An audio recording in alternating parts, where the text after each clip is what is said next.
Welcome back to Excel HQ, everyone. Today we're going to be making a dashboard in under 10 minutes. I hope you can pick up a lot of tips and tricks as we do this. There's also going to be another video that's under an hour where we just do a very advanced, very versatile dashboard. But for now, this dashboard will work perfectly fine.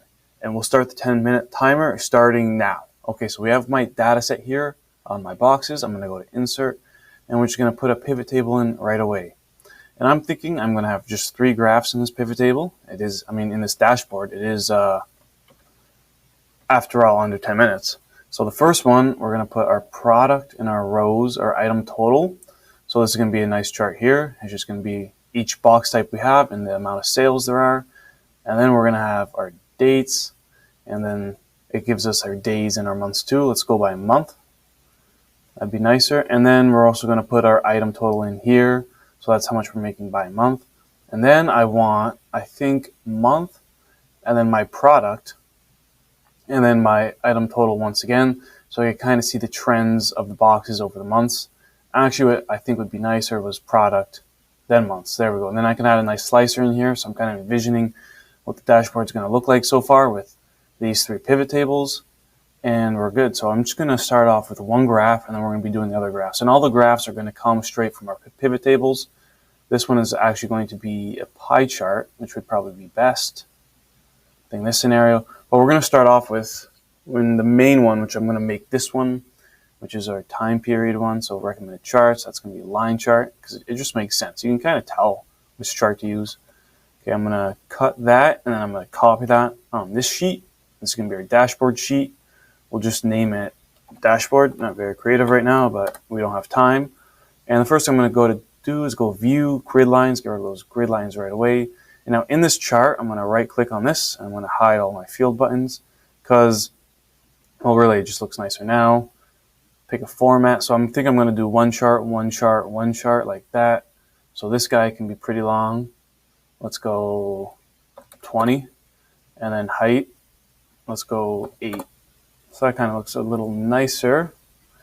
And then we're going to put in the header for our chart though. So we'll make that just a shape real quick. I think just a box would be fine. Put that in there, move it up to the corner. About yay big. Go to the side, just enough. And then I'm just going to keep the background white for now. Often I do color it in a lot because I like white text on darker background, but it's really personal preference, sorry. So we're going to go format here. Then we're going to go to our gradient fill, and I've already had that last. So what I'm doing here is I'm just making this light blue and this very light blue, almost white actually. However, I'm going to stay away from that. And then possibly I'm going to add a reflection on. Reflection is like, more isn't always better, but you can always take it off afterwards if you don't like it. Yeah, see, that's way too much. Let's just go with that for now, because it kind of looks nice once you add in the title. And let's make that a little bigger. And then I'll go box types here. I'll make that text. I'll make my text here black, a little bigger. We'll center it, and then we'll choose this one. No, let's just go with Aptos for now. Aptos, I don't know if I'm saying that right, but there we go. Okay, so that doesn't look half bad so far, but not to the actual graph part. So what we always want on every graph is data labels. It's glitching out for a second. Okay, there we go. So we're adding in our data labels right away. We have our legend. We have our axis titles. Do we need axis titles? No, because right now our header is going to do all the explaining for us. There we are. So we'll name this, because what is this? This is our gross over, so we'll just call it revenue by month. But of course we want to spell revenue correctly. And now it's really about designing it at this point. So we're going to take away our borderline there. See, that already looks a lot better. I'm going to make the text black.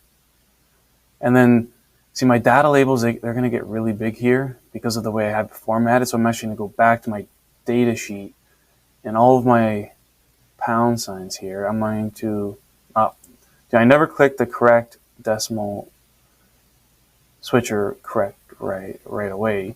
But we'll go here, we'll change the decimals on this one too, and then there we go. Same number basically, but it's going to fit a lot better. So then I'm going to take our revenue by month. Let's make that one even a little bit larger than the rest. We'll go here. And then on our right side, we get to adjust it to what we want. I'm just going to go solid line. We're going to go for our light blue again. That's kind of the theme we're going with. And then even up here in format or design, add chart, we can do these cool drop down lines. And they look even cooler if we get rid of our grid lines here. So I'm going to click on that, delete. And then with our drop down lines, I'm going to turn them gradient. And then I'm going to take off these two. And I'm going to go the same blue color at the top. And then the same color as the background, which is white. And then move this one a bit to the left. And there we go. That looks pretty cool. And then we're going to go back to the line. We're going to make it a little larger. That's good enough for now. It conveys what I want it to convey, which is what I want. So then I'm going to insert even. I'm going to insert a slicer by month. And what I always do with my slicers is I go slicer settings and I get rid of the header. Because we know it's months. I don't need the header. It takes up space. And the slicer doesn't even look that good. So let's duplicate the slicer. We'll just call it my slicer. Press OK. We'll go into here. We'll click on my slicer. But now since it's my slicer, I can modify it. And I don't exactly want it to look like this. So everything's good. But selected items with data. We'll just go into that really quickly. And we'll go fill effects, vertical.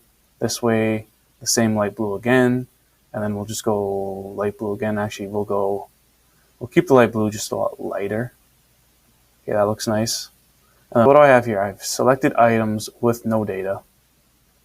So then I'm gonna go back to the vertical. And then same thing, except this time I'm just gonna keep it all blank. So I go like that, there we go. See, that looks like a nicer slicer right there already. How much time do we have left? We have very little time left, so I'm going to go back into my data tab. I'm going to quickly take my pie chart, copy and paste that over. There we go, back to my data chart. And then my last chart here, insert that. What is this going to be? This is going to be a column chart. That's how it's going to look nicest. So then I'm going to cut that and paste that over into my dashboard. And that's going to be our lower part of it. Would I make this earlier? I made it 20, I think, by 8. So we'll match that up. And then if I hold Control, I can select both of these, go to Shape Format, and go to Align, and then align it by the center. So now it's aligned. Well, actually, I want it to be a little bit closer. There we go. Okay, but then, I probably messed it up a little bit, so I'm going to align it again. And then my pie chart here, I just want it to be, I don't know, yay big. Because when people are looking at it, this is what they see. I'm assuming they don't have this right thing. We can even protect the sheet after, so that never even pops up for them. But for now, we're just going to quickly format our chart areas. No borderline again. No borderline again. And then we're going to get rid of these unsightly buttons because we're going to add in our own slicers. And then we're going to go box type revenue by month. We're going to go into it again. We're going to add in our own slicer. We're really running out of time here. So here we go, months. There we are again. We'll make it like this slicer here. Make it a little smaller. We have to line it up. How big is this slicer? 2.8. So we'll go 2.88, 7. Same size, control. Can I align these? Yes, I can. Align center. There we go. We'll take our bars here. We'll color them in with our gradient fill again. Although I don't want that. We'll just go with the light blue, a light blue all the way down. And what really looks nice with these actually are shadows. So I'm going to add a shadow on. Just that first shadow. It can look a lot nicer. There we go. Even with these guys. If I add on our first shadow, looks a lot nicer. Let's say I just selected January and February. Looks pretty decent. And what I can actually do here is if I can just double click Format Painter, hit this graph and this graph, it's going to change a little bit. It doesn't change everything, unfortunately. But that is where we've gotten within 10 minutes, which is not bad. And basically what I was going to do afterwards is I was just going to do the same kind of formatting to this graph as well. And if I did keep going, this is what it would look like. Once again, I'm going to have a longer version of this video out later. So I hope you enjoyed. I hope you learned something. And make sure you check the next video because it's going to be very much more detailed. We're going to have multiple sheets. We're going to have links. It's going to look pretty crazy. So make sure you stick around, subscribe, turn on the notifications so you know when it comes out. And I'll see you in the next dashboard video.